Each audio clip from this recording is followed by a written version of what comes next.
So he went on the Bradley Martin podcast that they broke up because she cheated on him. In the meantime, he wanted her to, and here he's admitting it. And so woke up the next day and he had obviously read the messages on his phone where I told him that I'd hooked up with someone. He came downstairs kissing, hugging. I love you so much. You are amazing. Da, da, da, da.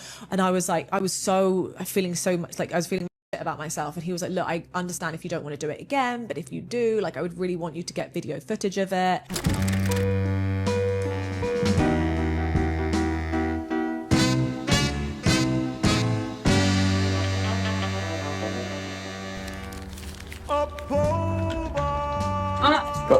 They're going crazy now.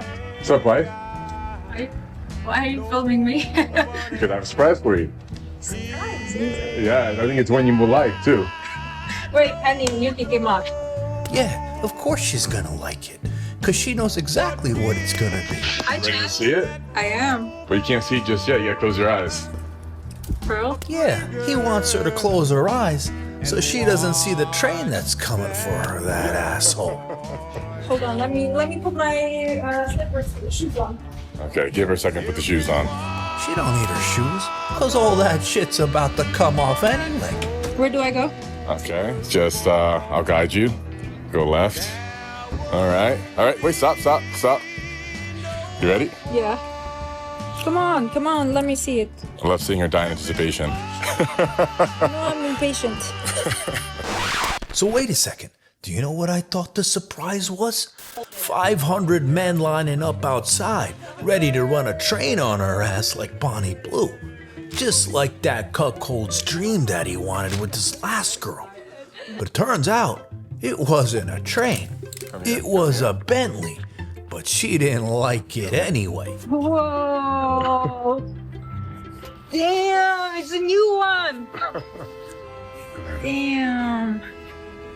Sheesh. A new baby, huh? Our new baby. It's a surprise for me.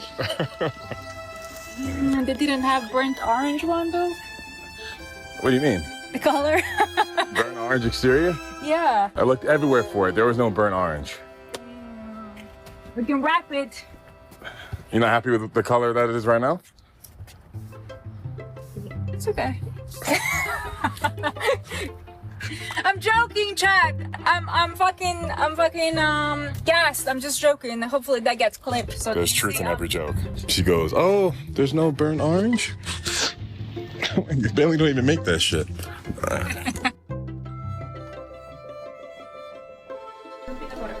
I'll take one for sure.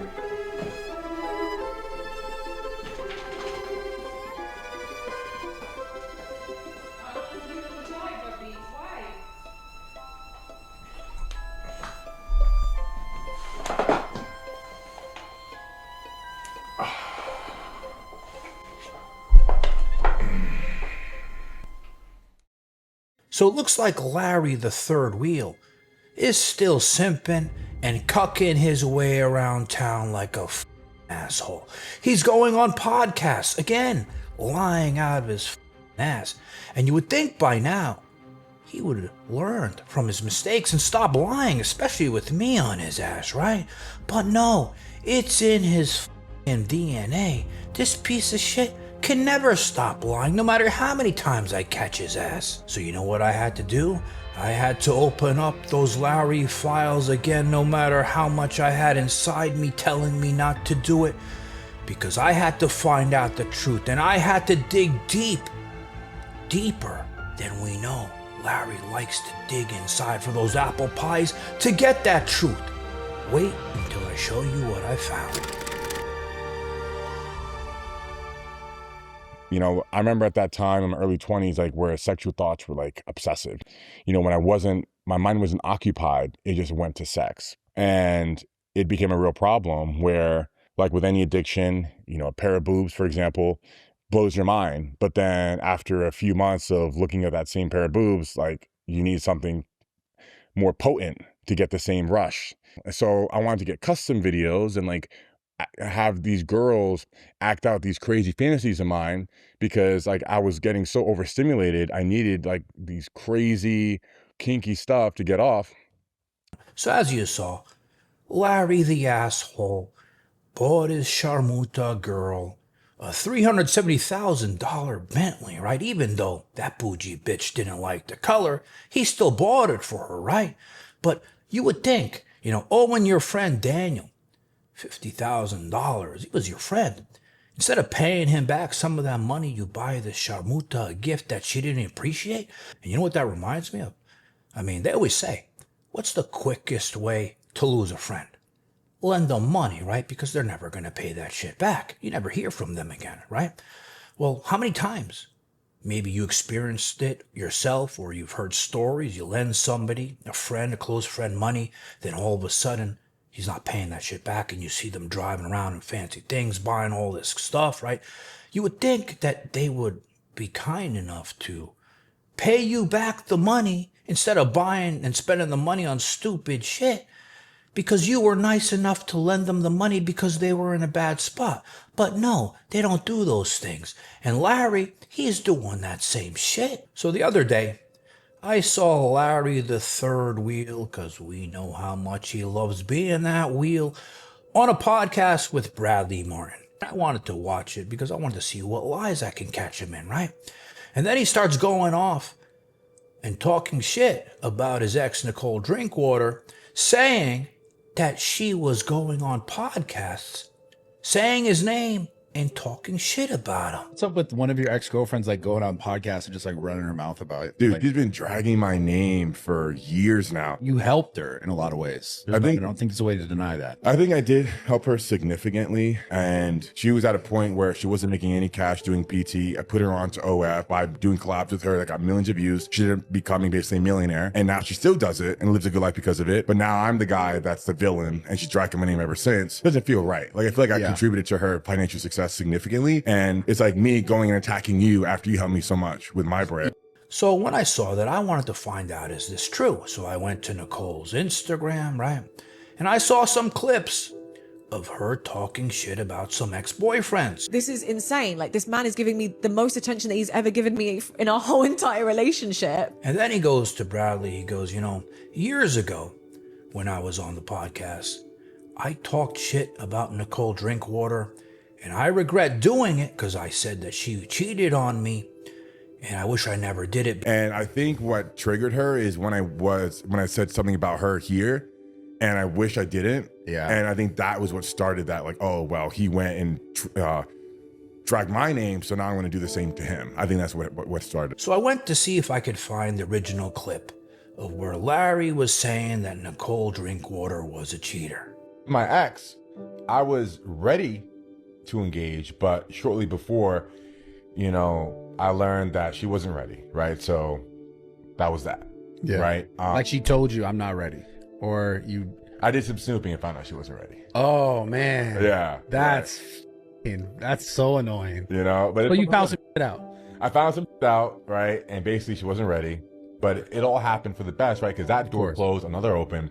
And what I have with my fiance now is something that I thought, you only see on Netflix. So when I saw that, I go, it's time for me to see if this is another one of Larry's lies. Did Nicole Drinkwater really cheat on Larry? Was it one of his cucking ways stories? What was it? So, like I told you in the beginning, I had to dig into those sick Larry files because I remembered when I was originally reading them, I found some things about this situation. But the interesting part is, I didn't just catch Larry with one lie. I caught him with two. And now let me go over them with you. All right, so now it's time to dig through those Larry files again, even though you guys know I don't want to, because I remembered about this situation and now I'm going to read you what I found. All right, so this is a message here from Nicole Drinkwater to Larry. Larry, why did you say that on Bradley's podcast about me? Larry goes, what did I say? I was super tired, probably said something I don't mean. She goes, go take a look. I've respected you so much, and you basically insinuated things. I snooped and found out. I ended it with you for a very good reason, and I've stayed quiet this entire time. I've been so respectful, even though it's taken me over 2 years to fully heal from all the bullshit of manipulation, porn addiction, online cheating, and grooming me into sleeping with men. So she's having a conversation to him about what he did to her with the apple pies from the other guys. I decided to meet a guy and I said, look, I've never done this in my life. I've never cheated. I've never laid eyes on another man when I'm with another man, but this is what my boyfriend has always wanted. And I think that he, could we do sex? I was so unbelievably drunk and I was also on my period. And he was like, yeah, that's fine. And I was like, really? She goes, I haven't said a word to anyone because I respect you and your business, and you decide to speak about it publicly, which makes me look bad. Larry goes, how do I make this right? Admitting that he was fucking wrong and lying. Delete it and ask Bradley not to post about that. And in the future, just say you prefer not to say. It's our business and no one needs to know for your benefit. I'm not against you, Larry. I've forgiven you and moved on. But 2 years later, you continue to disrespect me when all I want is for you to be happy and a good person. Now remember, guys, these messages are from during the time period of the first time he was on Bradley, not the second. They don't speak anymore, I don't believe. So Larry goes, which clip exactly? Can you provide a link? Is there something on my page as well? So she sent him the link and she goes, but also make sure he doesn't put it in the podcast period. And she goes, people are already messaging me saying I cheated. It's so fucked up, Larry, when that is far from the truth.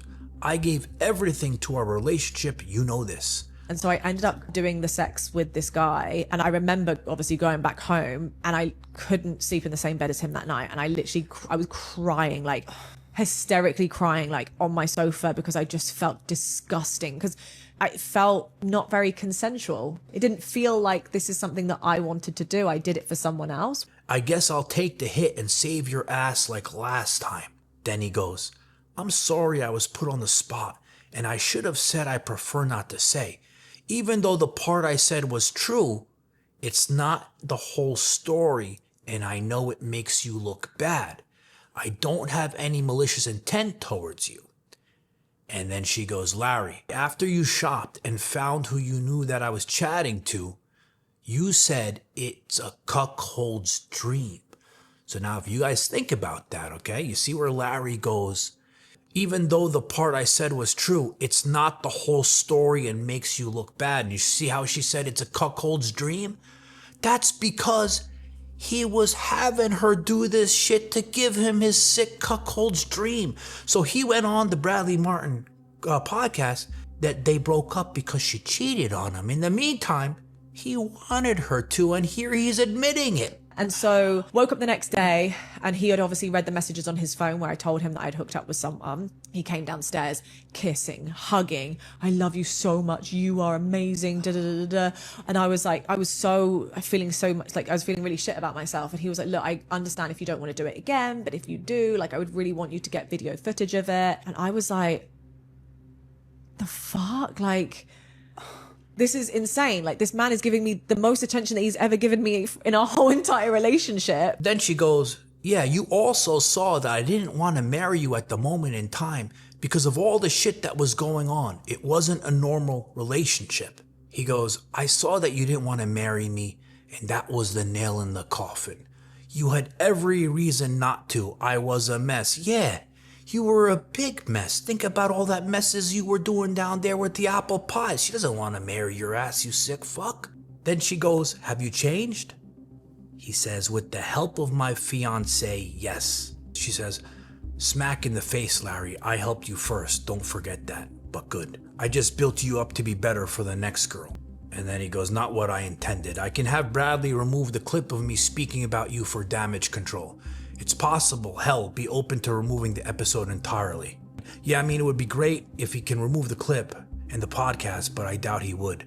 I'll see what I can do right now.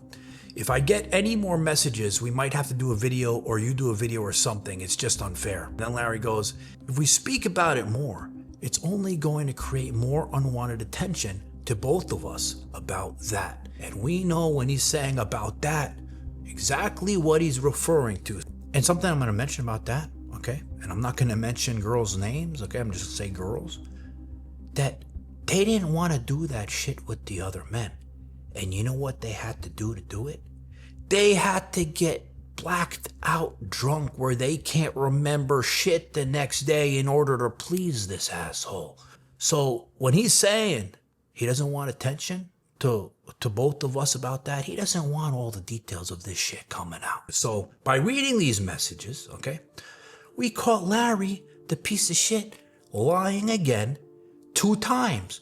One about saying she was a cheater when he wanted her to cheat, the sick fuck. And then secondly, more proof that he loves that cuckold shit, that he's been trying to say I'm a liar everywhere he goes on all the podcasts. Because how many times is it gonna take for me to catch you in lies before you learn to tell the truth? Because I said, people don't care about the truth no matter how bad it is. But you know what they do care about? Is if you're a fucking liar. So like I said many times, admit the truth, stop lying, because nobody cares about your apple pie fantasy with the other guys, you asshole. Oftentimes, when someone's struggling with addiction like mine, we tend to hide it. That's the most common behavior amongst addicts. Like, you just are ashamed of your behavior, you're guilty, you don't want to tell anybody because you're fear of getting mocked. Or you're afraid of hurting somebody, but when really, by hiding it, you're hurting them more than if you just be transparent and tell them what your struggle is.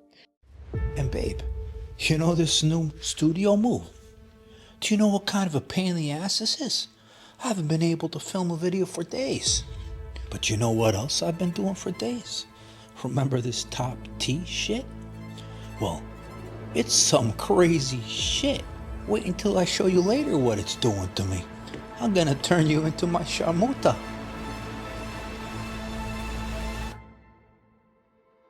Guys, thanks for watching.